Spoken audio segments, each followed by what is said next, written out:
Hi everyone.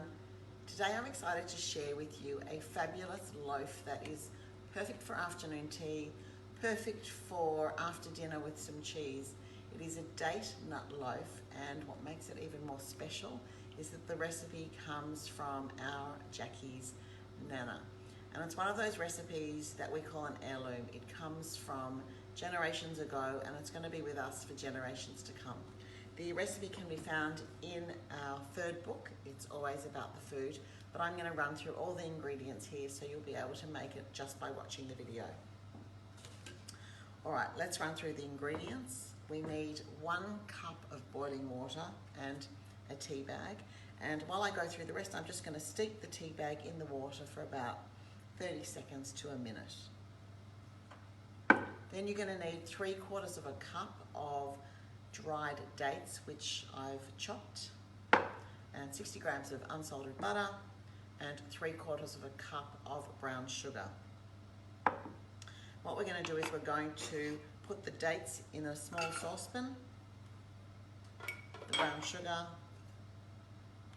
and the butter. And then once the tea has steeped to your liking, then we're going to pour the hot water or the hot tea over the mixture. Okay, that'll do for me. The hot tea goes in, and I'm going to bring this to the boil. I'm going to put it on a medium heat, and I'm going to give it a stir from time to time. I'm just going to watch that, and now I'm going to run through the rest of the ingredients with you. You're going to need 180 grams of plain flour, 1.5 teaspoons of ground cinnamon, 1 teaspoon of baking powder, and 1/2 teaspoon of baking soda or bicarbonate of soda. They're the dry ingredients. So while this is, the butter's melting and the sugar is dissolving, we're going to give it a stir from time to time and then bring it to the boil. Now that it's boiling, I'm going to just simmer for 1 minute just to bring everything together. In the meantime, I'm going to talk to you about the tin. So this is made traditionally by Monday Morning Cooking Club in a loaf tin. But years ago we were talking about this amazing tube tin, which is something that I think our grandmothers used to use, but it's not really seen around these days so much. But we were lucky enough to meet a fellow foodie, Lily, in Melbourne a few years ago, and she gave us one of these. And I'm sorry, Lily, we have not used it yet, but today is the day. So cheers to you and thank you for giving it to us. I'm really excited to use it. So the way to grease it, and I have been reading up on it and I have been practicing, is to either get a paper towel with butter and smear the inside, but I actually think it's easier to use your favorite cooking spray or a light olive oil spray to spray the inside of it. So I'm just going to do it like this. Spray every bit of it. Otherwise your batter is going to stick to it and you're never going to get it out of the tin, I think. The other thing I learned is that you need to put a little bit of baking paper at the bottom, and I'm just going to use a sort of a square. Put it like this, and sometimes it's hard to get in. You don't line it up properly. So that's it, first go. So that's your tin ready to go. The other thing I learned was that you really shouldn't fill it up, especially with a mixture like this, which has got baking powder and baking soda. So it's going to have a good rise, probably 2/3 of the way. When I filmed one last week that was 3/4, it all came out of the top. So learning as we go along. All right, so this has been boiling for about a minute now. And I'm just going to tip it into a bowl. And I'm just going to let it cool for about 10 minutes, and then I'll be back to continue with the next step. Okay, the mixture has now cooled pretty much to room temperature, and I'm going to sift the dry ingredients. So I've got my flour. I'm going to add a pinch of salt and the baking soda, the baking powder, and the ground cinnamon. I'm just going to give that a stir just to combine the ingredients really well. And I'm just using a medium mixing bowl and a wooden spoon, and that's all you need for this recipe, which is really nice. Okay, that's all good. That's just a bit of salt that didn't go through. Okay, the dry ingredients are in. Now I'm going to put my liquid that's cooled, which is the dates, the butter, the brown sugar and the tea. And I'm going to give that a stir. And just remember, when you're mixing flour into a batter, it's always good to be gentle and not to mix it like mad, because you don't want to toughen the cake by mixing the flour too much. Okay, so that's all mixed really nicely.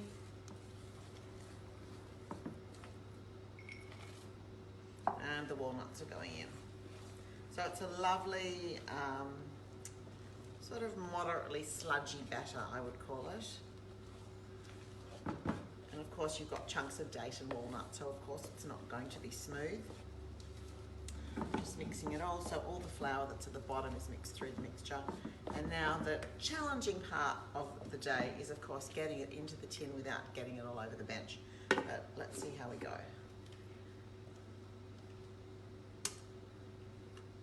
And I'm sure somebody out there has got a really good way to do this, but this is how I'm doing it. And I'd love to know what you think, if there's an easier way to just get it into the tin, because it's quite narrow at the top. I guess you've just got to do it patiently and carefully and not in a hurry like I often do. All right, so that's so far so good. Just need my trusty silicone spatula just to get everything out. You know, it's the only implement that's really going to get everything out from the sides of the bowl. Okay. And just, this is, I'll show you inside in 1 second. Okay, so that's it. And that is probably, goes to about there. It's probably 2/3, maybe a little bit over. We'll see if that is too much. So I'm going to put that in the oven now, and interestingly, it is going to cook standing up, which of course makes sense, because if you put it on the side, it would all come out. So this is going into the oven, 160 degrees, and the recipe says 35 minutes, so I'm going to set the timer for 35 and then have a check of it then, and see you soon. Okay, so I checked the loaf after 35 minutes, and I stuck a skewer in the top and it was still quite wet, so I put it in for another 10, and it came out of the oven like this, with the base still on. It was just risen above the top. I put it on its side and I removed the base and the baking paper just to help it cool a bit quicker. My family is really putting the pressure on me to get it out of the tin because they want to eat it.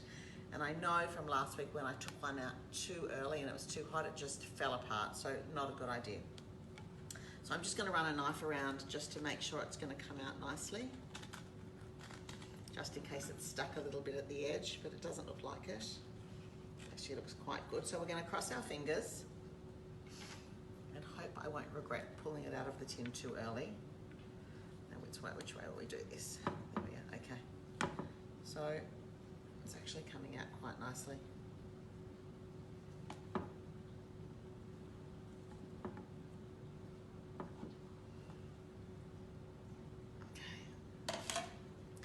Way to do it, obviously,